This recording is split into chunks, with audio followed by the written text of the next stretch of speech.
નમસ્કાર, સાબરકાંઠા ન્યૂઝ 24 ચેનલમાં આપનું હાર્દિક સ્વાગત છે। હું સોહેર સૈયદ।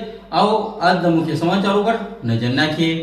હિંમતનગરથી લાલપુર સાઈડ જતી ઇકો ગાડીમાં શોર્ટ સર્કિટ થવાથી અચાનક આગ ભભૂકી ઉઠી।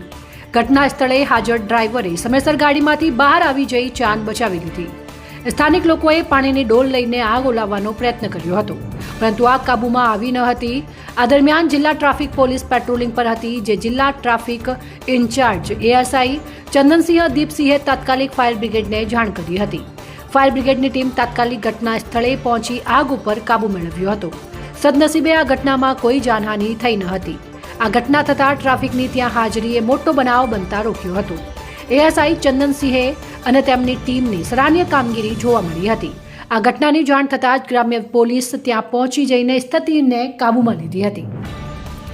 સાબરકાંઠા ન્યૂઝ 24 ને સબસ્ક્રાઇબ કરી લાઇક કરવાનું ભૂલશો નહીં, જેથી આવનારા સમયમાં ઝડપથી આપના સુધી સમાચાર પ્રાપ્ત થઈ શકે।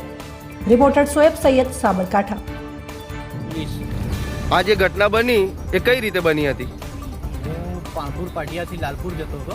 હા, રસ્તામાં બે વખત ગાડી બંધ થઈ, અહીંયા લાઈન સાઈડમાં લાઈન ઊભી કરી। અચાનક સ્પાર્ક થયો એસીના નીચેની ભાગ, બહાર નીકળીને બુઝાવવાની કોશિશ કરી તો કોયલ જેવું અંદર બ્લાસ્ટ થયો અને આગ પકડી લીધી ગાડી। આગ પકડી લીધી તો ફાયર બ્રિગેડને કોને જાણ કરી? ફાયર બ્રિગેડને ટ્રાફિક પોલીસે જાણ કરી। જિલ્લા ટ્રાફિક પોલીસે? જિલ્લા ટ્રાફિક તાત્કાલિક ઘટના સ્થળે આવી ગઈ ઘટના સ્થળે આવી અને તાત્કાલિક જિલ્લા ટ્રાફિકને જાણ કરતા જિલ્લા ટ્રાફિકે ફાયર બ્રિગેડને જાણ કરતા તાત્કાલિક ફાયર બ્રિગેડ આવી ગઈ તાત્કાલિક ફાયર બ્રિગેડ અને આગ પર કાબુ મેળવી દીધો। બીજી કોઈ તમને કોઈ જાનહાનિ? કોઈ જાનહાની નથી। ઓકે, બીજું કોઈ હતું ગાડીમાં? ના, કોઈ નહોતું ગાડી।